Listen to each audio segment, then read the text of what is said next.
Selamat siang, perkenalkan nama saya Bang Terjang dari kelas 12 IPA 2 Mapel Fisika, Guru Mapel Pak Sauji ST. Baiklah, pertama-tama saya akan menyampaikan materi yang saya sampaikan, yaitu A. Konsep dan fenomena kuantum. A. Pengertian fisika kuantum. Kuantum berasal dari bahasa Latin, yaitu kuantum, yang mengacu pada unit diskrit materi dan energi yang diprediksi dan diamati dalam fisika kuantum. Fisika kuantum adalah studi tentang perilaku materi dan energi pada tingkat molekul, atom, nuklir, dan tingkat mikroskopis hingga yang lebih kecil lagi. Dalam penelitian fisika kuantum, penelitian tidak dapat melihat objek yang diteliti. Peneliti hanya merasakan objek melalui ukuran-ukuran tertentu yang mendeteksi. Fisika kuantum lebih sulit dipelajari dibandingkan dengan fisika klasik. Karena itulah fisika kuantum tidak dipelajari di sekolah-sekolah, karena lebih berfokus pada konsep dan perumusan matematis.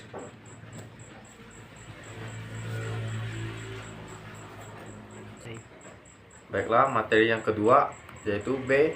Penerapan. Penerapan fisika kuantum. Ilmu fisika kuantum tidak terlalu dipakai di Indonesia karena lebih fokus pada konsep. Oleh karena itu, tidak ada jurusan fisika kuantum di Indonesia. Akan tetapi di negara-negara maju, bidang ini diminati karena mereka juga mengembangkan teknologi yang memakai konsep-konsep pada fisika kuantum. Salah satunya adalah komputer kuantum, dengan memakai prinsip fisika kuantum pada perhitungan profesornya dan reaktor fusi untuk menciptakan bintang kecil buatan sebagai sumber energi. Selain itu, beberapa waktu ini telah viral beredarnya hasil observasi lubang hitam atau black hole. Untuk yang pertama kalinya, lubang hitam merupakan suatu singularitas yang tidak dapat dijelaskan dengan fisika klasik. Fisika kuantum membantu menjelaskan fenomena.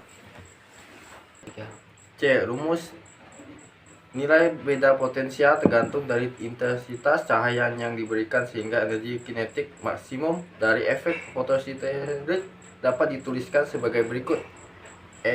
Mx atau sama dengan E.VO.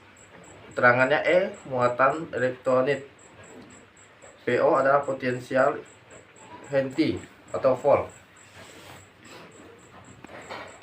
Berdasarkan penemuan dari Max Planck, diketahui bahwa tiap elemen energi atau E berbanding lurus dengan frekuensinya. Secara matematis, rumus yang digunakan yaitu E sama dengan HV. Keterangan E sama dengan energi atau J, H sama dengan konstanta Planck atau 6,626 kali 10 negatif 34 J. V sama dengan frekuensi radiasi atau S-1.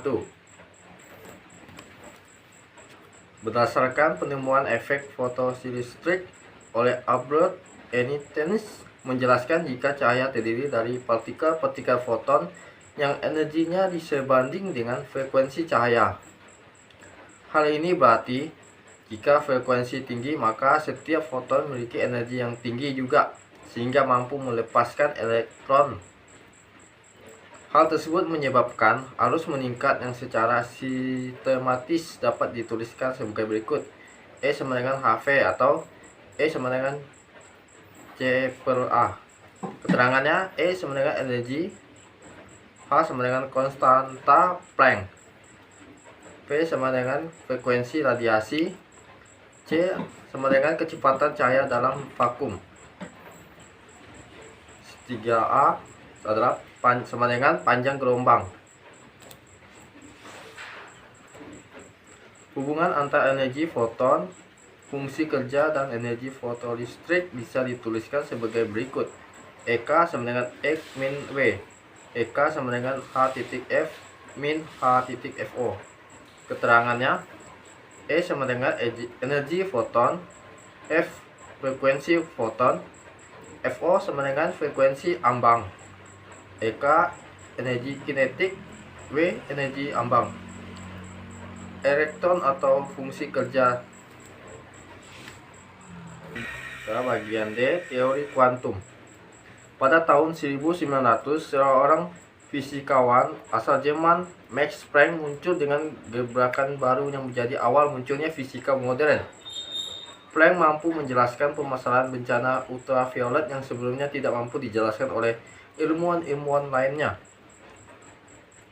Menurut Planck, radiasi elektromagnetik yang dipancarkan suatu benda terbagi-bagi atau diskret ke dalam paket-paket energi yang disebut kuantum. Besarnya energi ini bergantung pada besarnya frekuensi gelombang elektromagnetik. Planck menjelaskan teorinya ini dengan rumus matematik berikut. E sama dengan H min U. E sama dengan energi, A sama dengan konsta Planck, V frekuensi radiasi. Teori Planck ini mampu menjelaskan bencana ultraviolet. Hasil perhitungan dengan persamaan Planck ini ternyata sama dengan hasil eksperimen sebelumnya. Mereka menunjukkan grafik pengamatan benda hitam dengan pola yang sama. Atas penemuannya ini, Max Planck dapat penghargaan Nobel Fisika pada tahun 1918. Teori Planck kemudian lebih dikenal sebagai teori kuantum dan mengawali peralihan fisika klasik menuju fisika modern. Teori Planck juga menginspirasi banyak ilmuwan terhadap berbagai pandangan baru, salah satunya mengenai cahaya. Baiklah, saya akan menjelaskan bagian contoh soal nomor 1. Frekuensi ambang dari sebuah logam yakini 4 kali 1014 Hz. Ketika logam dijatuhkan foton, ternyata elektronnya memiliki energi kinetik sebesar 19,86 dikali 10⁻20 J. Maka berapakah frekuensi foton bila N sama dengan 6,62 dikali 10⁻34 J? Pembahasan diketahui. FO sama dengan 4 kali 1014 Hz bagi EK sama dengan 19,86 X 10⁻20 J. H sama dengan 6,62 dikali 10⁻34 J. Maka WO sama dengan H titik FO. WO sama dengan 6,62 dikali 10⁻34 tutup kurung buka kurung 4 kali 1014 Hz tutup kurung. WO sama dengan 26,48 dikali 10⁻20 J. E sama dengan EK tambah WO. E sama dengan A titik F. Maka F sama dengan buka kurung EK tambah WO tutup kurung per H. E sama dengan buka kurung 19,86 dikali 10⁻20 J tambah 26,48 dikali 10⁻20 J tutup kurung per 6,62 dikali 10⁻34 JS. E sama dengan 7 dikali 1014 Hz. Tentukan perbandingan kuantum energi yang terkandung dalam sinar dengan panjang gelombang 6000 A dan sinar dengan panjang gelombang 4000 A. Pembahasannya. Baiklah, contoh soal yang kedua. Tentukan perbandingan kuanta energi yang terkandung dalam sinar dengan panjang gelombang 6000 A dan sinar dengan panjang gelombang 4000 A. Pembahasannya yaitu panjang gelombang 1 sama dengan 6000 A, panjang gelombang 2 sama dengan 4000 A, E sama dengan H buka kurung C dikali panjang gelombang tutup kurung. Energi sama dengan panjang gelombang 2 dibagi panjang gelombang 1, yaitu 4000 dibagi 6000 sama dengan 2/3. Sekian dari materi yang saya sampaikan. Terima kasih.